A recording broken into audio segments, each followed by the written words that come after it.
Doctor, are you really going to let the Earth die? Everything has its time and everything dies. Wow, what an arsehole.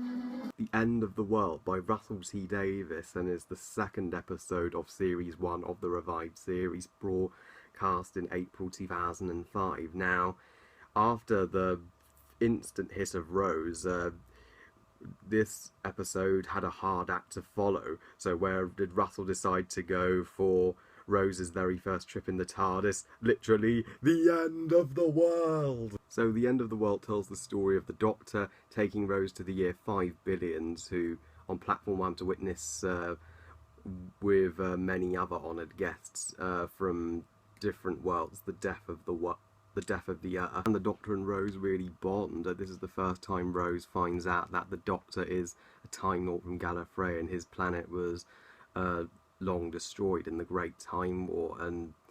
But one of the guests, the Lady Cassandra on Platform 1, could not be trusted, as it becomes a fight for survival to get off Platform 1 and expose the Lady Cassandra. Now, The End of the World, how does it compare to Rose? Well, I can gladly say it is even better. I absolutely love The End of the World. It is an underrated Who classic. I'm so sad that not many people appreciate or remember this episode. They just consider it good but nothing special. But I think it's an incredible story. It's the perfect way to follow up Rose. Russell T Davies, he's the man. I wasn't sure if he was going to top his script with Rose, but that's exactly what he did. What I love about this episode is how ambitious this is. Because this was made in 2005, it really shows how they were determined to make this episode as spectacular as they could. Now they finally had the budget to, because in the classic series, an episode like this would have been completely impossible to make. Well, they would have told you a lot rather than showing you, like I said, but 2005 is the perfect time to make an episode like this, and Russell T Davies' script in this episode is perfect. It's full of it ups the drama, it ups the stakes. And it's interesting that we actually have an episode with a premise of literally the world ending. This time, the Doctor not being able to save it. So that was a very bold and brave decision, because naturally, by the laws of nature, everything does have its time and everything dies, like the Doctor says. As much as we all want the Earth to be saved, we all have to accept one day that the Earth is not going to be around forever, and neither is the human race. So, and that's what made the revived series so special for me, that it's finally touching upon that. It's not afraid to accept the laws of nature and the laws of the universe and the consequences of time travel. This episode greatly improves the relationship between Rose and the Doctor.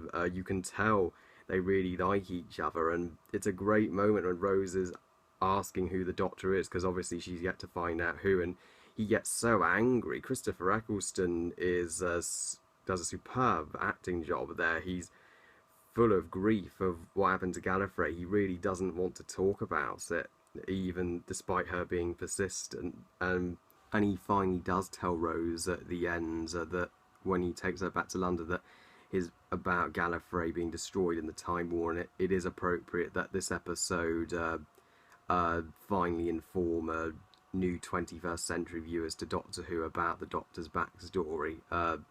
It's essential that we know that by now to get even more invested in the Doctor's character and feel pity for him, which is why he travels. Which is why he likes travelling with companions, so that he's not alone. And Rose, thankfully, has a lot to do in this episode. She really even develops and improves as a character. The people who call her bitchy, to them I say bullshit, because there is one great scene where she's befriending one of the staff on Platform 1, this plumber who's getting water to the face of Bo, and it shows It's a great scene where Rose is making friends with her and actually was kind enough to give her permission to speak. So it shows that Rose does care, and she really gets upset when she realizes Earth has had its time, and she's calling her, when she calls Jackie her mother 5 billion years later, she realizes her mother is long gone, and so are all the other humans on the planets. See, guys, she's not selfish. She does care. She does have a heart. The people calling her a bitch need to shut up. I'm sorry, but they do. And it's funny how Rose can't uh, she's so confused and shocked about meeting aliens for the first time. Well, she realistically reacts how a human being would if they found out they weren't alone in the universe, and she's confused how they're all talking English, which is greatly explained by the Doctor that that's the TARDIS translation circuit, just making it sound like English. Episode is just epic. It hasn't aged one bit. Platform 1 looks spectacular, and the destruction of the Earth looks phenomenal. This is some of the best CGI the BBC have ever produced, and even the guests look great. The Forest of Cheam look beautiful. That is flawless makeup by the Mill, and the best of the Forest of Cheam is the female who befriends the Doctor, and they have a great relationship as they try and solve the mystery. Which one of the guests isn't to be trusted throughout the episode, and at the end it's so sad when she sacrifices herself and just burns alive. It made you cry. It really hits you there. And the Monk of Balhoum looks great. He looks terrifying, but he's actually a really nice guy. And the face of the face of Bo, just brilliant. We all know now he's Captain Jack when he's 1 billion years old, but face of Bo's such a wise, old, mysterious, fascinating character that why did he have to die in Series 3? Oh, sorry, spoiler alerts. I wish the face of Bo, I hope he does return one day, because his absence is greatly missed. And the Lady Cassandra, she's of course the main antagonist of the episode. What a great villain. She's the last pure human in existence at this point. She's nothing but stretched skin, and she has to be moisturized every 5 seconds, and she has these servants, these robotic servants called Abherders of the Reaping Meme, who carry these creepy robot spiders that go around on Satellite 5 murdering everybody as part of her plot to get compensation. And the Abherders of the Reaping Meme, they are a bit frightening, I'm not gonna lie, although I did feel they were kind of rip-offs of the Ring Wraiths from Lord of the Rings, or the Dementors from Harry Potter. They had a similar design, but other than that, they were so mysterious and intriguing, and I wanted to find out who they were and who they were working for. And when the villain of the episode revealed to be Cassandra, it was a great twist. Whilst he doesn't have the most original motivation of being a business villain, she does have this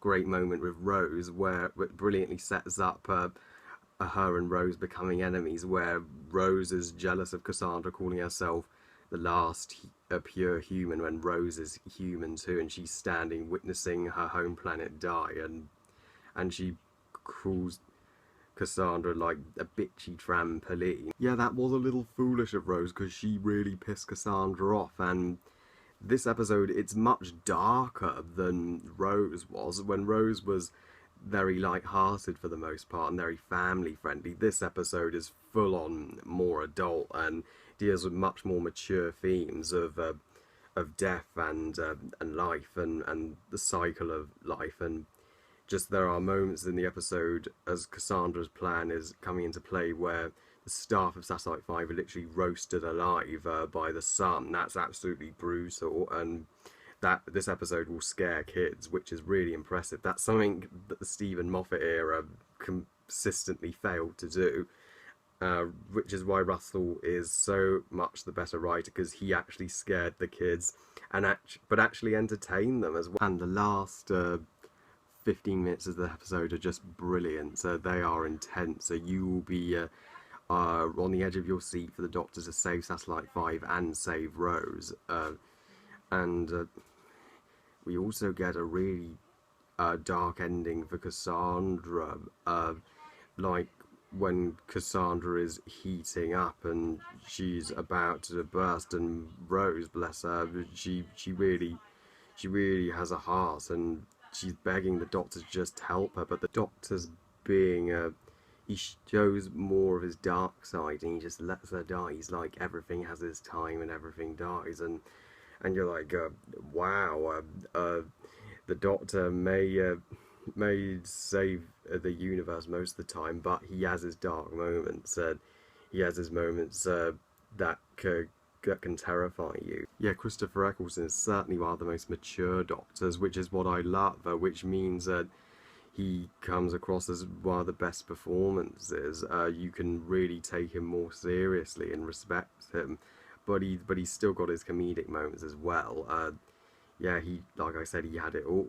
And the final scene of the episode is just perfect, when after the Doctor tells Rose about how Gallifrey was destroyed in the Time War, Rose is just like, I want chips. So it's such a nice ending to an episode that took itself very seriously, for Rose and the Doctor just bonding even more and going out for chips. It's a simple ending, but it works. So overall, The End of the World is a masterful story. It's incredibly underrated. It has it all. It's the perfect continuation from Rose. If this episode had not been as good as it was, this series would have failed spectacularly. I don't have a single flaw with this episode, and it up this series up from very good to brilliant. I give The End of the World 5 stars out of 5. Oh, and I almost forgot to mention, this episode was the introduction of the Doctor's psychic paper, which gives him identification anywhere he goes, which is awesome. So thank you all for watching, and what did you think of The End of the World? Whatever you guys think, comment and let me know. Please like this video and subscribe. Please follow me on Twitter and on my Google+, and I'll see you all next time when I review The Unquite Dead.